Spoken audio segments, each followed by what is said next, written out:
Before we go into Solicits, we do have a bit of news that's kind of big, actually. Movie news, and that is that they announced this week that Teen Titans are getting a movie from James Gunn's led DC Universe stuff. DC Studios. This comes from the Hollywood Reporter. It's going to be written by Anna Nugiria, if I'm saying that right. That is the writer who also just did the Superman Woman of Tomorrow script, which does at least inspire that they're confident about that movie if they've rehired that same writer to do another movie. Yep. You would hope anyway. That said, though, sometimes they hire, a bad director to direct 5 movies in a row, so it's not like a surefire reason, but you'd hope that this is a sign of confidence. So there's not a lot of other things to go on. We don't know which iteration of Teen Titans it's going to be. Is it based on Silver Age? Is it based on the new Teen Titans? Is it based on sort of the Jeff Johns era of Teen Titans? Yeah. Probably not. I'd say it's more likely to be one of the other two, but you never know. Yeah, I mean, the fact that they've dropped the legacy from the title of Superman, it means anything's kind of in play. Because if we were playing with an older Superman, I could see them jumping to a Nightwing-led Titans team, where he's not exactly what's going on now, but he's not Robin anymore. He's working with some of the younger heroes. Yeah, it's about the legacy. But the fact that we've removed legacy from the title, it could literally be any of these Titans teams. I would still say that New Teen Titans, that team, that roster seems the most likely, but it wouldn't surprise me if they say, no, it's the Silver Age style team or something else. And I think the other big question is whether it is the New Teen Titans roster or not, what age are we looking at? Are we doing a modern thing where, they're the Titans, but they're all in their 20s because it's easier to cast for that? Or are they genuinely going to try and do a bunch of teenagers because... that's tougher, but I could see the appeal of wanting that in the if you look at the lineup of movies, having your Stranger Things kind of focused type one that might grab that type of audience. I mean, I could definitely see a Stranger Things type vibe, especially with Raven, if they're going to play off the Raven story. Yeah. If let's say they're doing New Teen Titans, I mean, if this means I get a live action Starfire, and she looks proper, then I'm here for it. Yeah, I don't know. We'll see. It is worth mentioning that as of right now, we've not seen any movies from this new universe. And, the DC were notorious for announcing tons and tons of projects over a good decade or so there, most of which never even came to, any type of fruition. Or the one... I'm still shocked that we got an Aquaman 2. Oh, that is surprising, yeah, but... You know what I mean? Out of all the movies that made it to 2, it was Aquaman. But so I really don't know what to expect there. Obviously, I hope for the best. It seems like a property that should have a movie, but we'll see. So, I mean, honestly, the biggest thing out of that announcement to me is less the movie they've announced and the fact that they're confident in that writer who did Supergirl to then do something else. It makes me think, oh, that's a good script probably. So, do you think that after Woman of Tomorrow, you think they would try to fold Kara into Teen Titans? She wouldn't be a super out of place if they wanted to do that, I suppose. But I wouldn't necessarily say that this is a hint that they're going to do that. But if they did it, I wouldn't be mad, especially if they're going to go with the late teens, early 20s for all the ages. Then she might fit in with the team. Okay, I mean, I wouldn't object to it. I mean, it is a different take, and I think sometimes it helps. When you're not just straight adapting and you're playing a little bit loose, it gives you a lot more to work with. But yeah. Especially because they could do a thing where she sort of cameos in the movie, but she's not on the team necessarily, kind of thing, Yeah. Especially if they're really trying to make this all feel interconnected. There might be a lot of, connective tissue between them all anyway. Yeah. So, I know, we'll see. But... Hey, all right, Solicits. We have Solicits for June. I've not looked at them yet, so this is going to be a journey of discovery. We'll find out what's in here together. Okay? Given that the event's starting in July, I'm not expecting many surprises, but we'll see. First up, we have DC Pride 2024. Makes sense. They've been doing these for a few years now. Al Ewing. Oh, that's interesting. Yeah. Just purely because I like the idea of Al Ewing doing some DC work, because Indestructible Hulk was very, very good. But we've got Nicole Maines on there. Per usual, a list of creators who are from that community doing stories as they've been doing. So you got that. You got Batman by Gotham by Gaslight, the Kryptonian Age, issue 1. So while this is new, it's not new in terms of us knowing about it because they made a big announcement about all these Elseworlds coming some time ago. But this is issue 1 of 12. Honestly, the fact that it's 1 of 12 is the most surprising thing there to me. For sure. So yeah, and this is 40 pages. So this is like the size of a regular book plus the backup. Well, this gives me time now after I catch up on Planetary to catch up on Gotham by Gaslight. I mean, it's not that long. No, but I have time, is what I'm saying. Yeah. So yeah, I know it's an interesting thing that they're doing with these Elseworlds. It does kind of point to this idea of them doing more miniseries they can sell as like a single hardcover at the end of it, as opposed to ongoings. But you know, and also Andy Diggle, not a stranger to DC. So no. So very interesting. They really want to promote this collection because they've put it at the top of the solicits. But we got DC versus Marvel Omnibus. Oh boy, printing that. I've never read this, for the record. Me neither, but this is 904 pages, so don't drop it on your foot. Honestly, for an omnibus, that's not that big. No? It's an omnibus, but it's like, no, I mean, like the John's Teen Titans omnibus is 1,500 pages. 900's like normal. Oh, yeah, okay. Because I always think it's around 1,000, and that's a lot. 1,500, though, that's a whole other... Yeah, 900 to 1,000 is about, I'd say, average for an omnibus. Yeah. But this hardcover, just oof. Again, I don't know how you're supposed to read omnibuses. Just they're so big. On a table, you read them at a table. Yeah. You don't lie in bed with an omnibus. No, you drop that. That's face. That's it. Reconstructive surgery. That's your nose been realigned for free. Yep. So there we got Superman issue 15. I got excited there because I saw Cedric's name, but he's only a variant. But it's cover. a variant. I did the same thing. I just saw Cedric and I looked over. I was like, oh, okay. I mean, I'm sure the variant cover is gonna look fantastic. I'm sure it does, but yeah, it's not what I was hoping for. Is it? Do you know what's so funny? Is that there's this cover here of Superman screaming and there's like green shards, which I assume are meant to be kryptonite. There's like these scratches on his neck, and I legitimately thought when I first glanced at this that was actually a clock going round his head. Because it looked like the Roman numerals. Yeah, they kind of look like Roman numerals. I could see why you think that. It's not, but it just when my eye caught it, that's what I thought I saw. So you think kryptonite? I'm thinking this is more like digitizing. Because if you're looking at his face in between, it's ripping away. You're right. Yeah, it looks like Matrix code. So okay, yeah, I saw green shards, but you're right. But his skin's peeling away. You're right. It could be both. You know, it's Brainiac. Who knows? Yeah, so that's that. This is the end of the fall of the House of Brainiac. So this is the crossover between Action and Superman. Or maybe the Action is the finale. I don't know.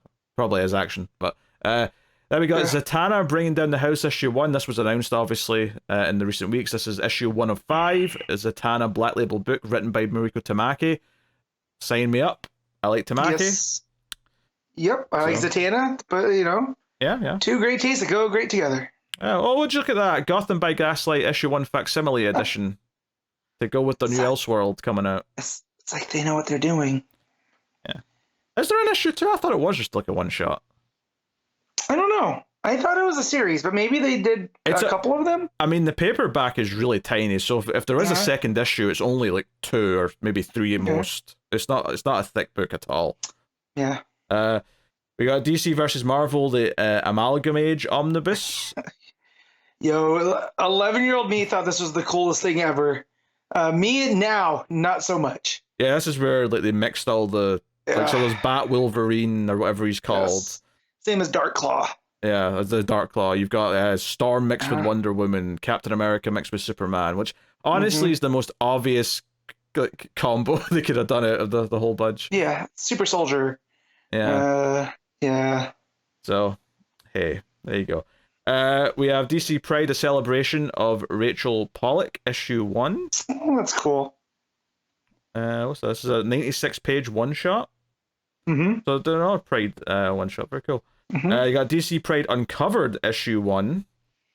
Man, these books must be selling if they keep putting them out. These Uncovered.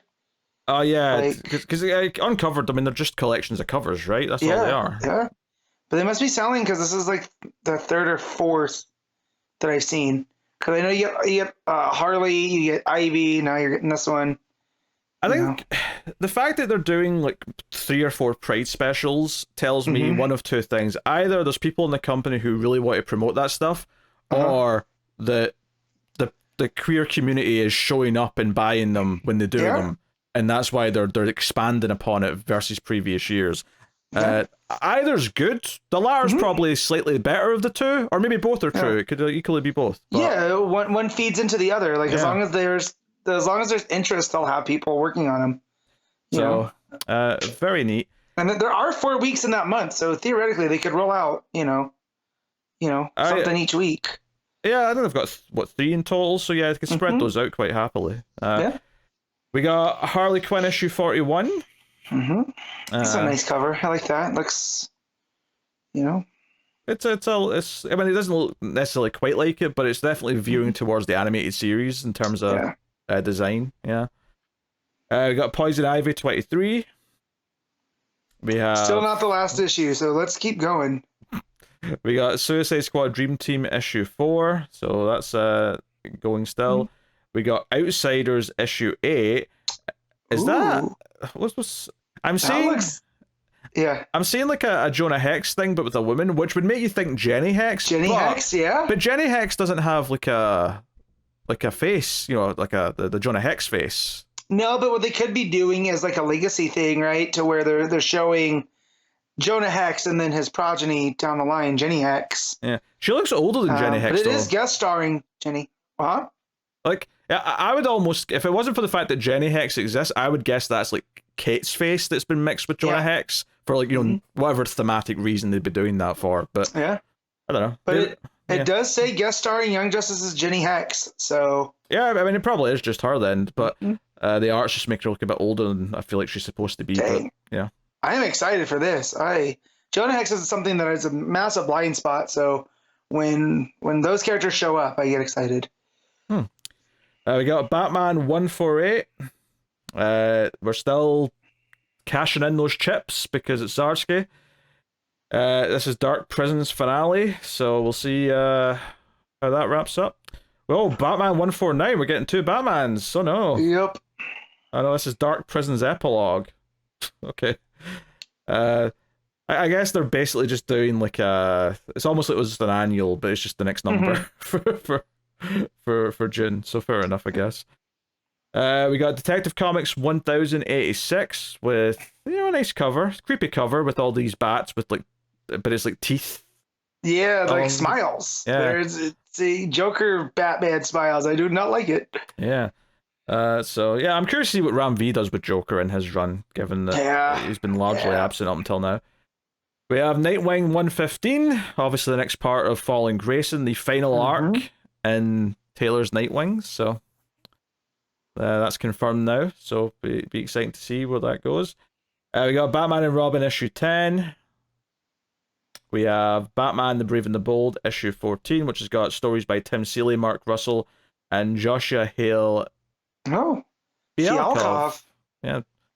It's a name I haven't heard in forever. That's cool. I think I recognize that name. What's Fialkov was pretty big in the New 52, doing like independent, and I think he did a couple smaller Bat books. I think. Fair enough. But yeah, I remember back around the New 52 era, he was a big name. But yeah, this is the cover for this one seems to have Booster Gold being chased by a Triceratops. Yeah, sign me up. It looks like the Jurassic League coming through, because that also looks like Super Sore above, and that looks like the Triceratops Wonder Woman. I didn't even notice that. I just saw Triceratops. Yeah. It says Nightwing and Deadman continue their rail riding odyssey and find themselves face to face with terrifying new foe. Booster Gold's adventures across time and space have delivered him to an alternate future inhabited by dinosaurs, but this alternate reality needs protectors, and it has them in the form of the all-new, all-different Jurassic League. And then in the finale of The Poison Within, okay, so yeah, that has to be Mark Russell, right? Booster Gold, dinosaurs, seems like they're. I might have to get that for this one off. Catwoman 66, still Tini Howard. It's the end of the arc, 9 lives, but no indication of I imagine that means she's still going to be on the book afterwards. We got Birds of Prey issue 10. Guest artist to be announced. Interesting. Ooh. Okay. It's a great Romero cover, though, of Barda looking like destroying like a car or something in like a suburban neighborhood. I mean, you say destroy, it's like she's just standing on the rubble of something. We're standing on the rubble, yeah. I was trying to see, but great Romero cover. So yeah, it seems like it's a guest artist, but it's like it doesn't seem to be like a part of the arc. This seems to be like a sort of, not a fill-in issue, but like a an interlude. I'll call it. A specialty type thing. We got the Penguin issue 11. Nice cover there with Penguin sort of standing in the rain, surrounded by other people with umbrellas, but he's not holding up the umbrella. It looks like something is burning behind him. In the distance, yeah. We got Red Hood the Hill issue 5. That's a book. Sure. We got Batman Superman World's Finest 28 with a zany looking cover. I'll say that. It's like a fifth dimensional Joker. I don't like that. Yes, with purple squiddlies for hair. Yeah. Not super into that, but we'll see how that goes. We got My Adventures with Superman issue 1 by Josie Campbell and Pablo M. Collar on the art. What is this? So it's an adaptation of the cartoon that was on Max, which I did not realize that Josie Campbell was the head writer of. Really? Until this. Until this. So I've been meaning to watch the show. I know Connor has enjoyed it. I just, I've been putting it off. Now knowing that Josie Campbell worked on it, it makes me want to check it out even more. Yeah. So this is not adapting. This is actually picking up after the events of season 1. So it's a continuation, presumably bridging maybe between season 1 and 2 if they're getting a season 2. That's cool. It's like when they did the Harley Quinn show comic. So yeah, fair enough. So Wonder Woman issue 10, and we've got a gorgeous cover here with all the Wonder Girls with Wonder Woman, and then in the background what appears to be the face of Cheetah watching on. My lady, Barbara Ann. Yeah. Oh, that cover that is a phone lock screen if I've ever seen one. It's pretty gorgeous. Sam Pierre with Ortega on the backup like we've been having on the regular issues. So very interesting. We have Action Comics 1066. This is the House of Brainiac Part 5. Yep. So we'll see how that is. Green Lantern issue 12, which looks like we've got Carol on the cover in her Star Sapphire get up. Especially after some of the things that were revealed in this issue, I am very curious to see where this goes. Yeah, keep it to yourself. We'll talk about that later. Yeah. So yeah, very cool, very nice cover. We got Power Girl issue 10. Hope you like Lobo's daughter because she's in this. Yeah, that's okay. Crush, that's her name. Crush, that's the one. Sinister Sons issue 5 is a thing. Oh God, I get it. We got Kneel Before Zod issue 6. I do kind of like that cover actually. Of Kneel Before Zod. It's like a giant eyeball and the reflection of Zod in the eyeball. Like, look, I know I had a hard time getting into that first issue, but if I know the Emerald Eye of Ekron is going to factor in, maybe I'll have to get caught up by this point.